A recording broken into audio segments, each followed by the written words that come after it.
वा मंडळी, मी आता विष्णुदास भावे वाशी या ठिकाणी आहे. नाटकाचा प्रयोग सुरू होता, इंटरव्हल झालेला आहे आणि हा मराठी मुलगा, त्यांनी मला मेसेज टाकला होता फेसबुकला, माझ्या मॅनेजरला फोन केला होता आणि तो आज खास माझ्यासाठी हे सगळं त्यांनी सेटअप लावलेलं आहे आणि भेळ तयार करतोय. एक ओली भेळ आहे, सुकी भेळ देणार आहे आणि काय भटकी भेळ देणार आहे.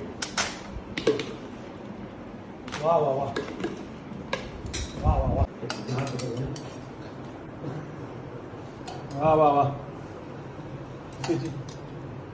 तयारी चाललेली आहे. तुझं नाव सांग. मुंबईचा मराठी भेळवाला. मुंबईचा मराठी भेळवाला. नाव? सागर गोरडे. सागर बोर्डे. गोरडे गोरडे गोरडे. वा, कुठलं गाव मनसर. मनसर. हो, मनसर.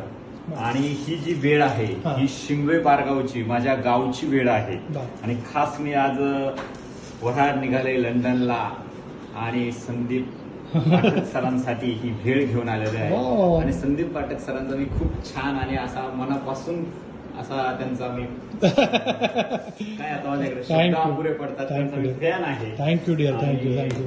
त्यांच्यासाठी हा खास नजराणा माझ्या मनसरचा. वा वा वा ही वा. गावची स्वतःच्या हाताने बनवलेली ही सगळी शेव, पापडी, चिवडा हा घेऊन आलो आहे मी वा सरांसाठी. वा वा वा.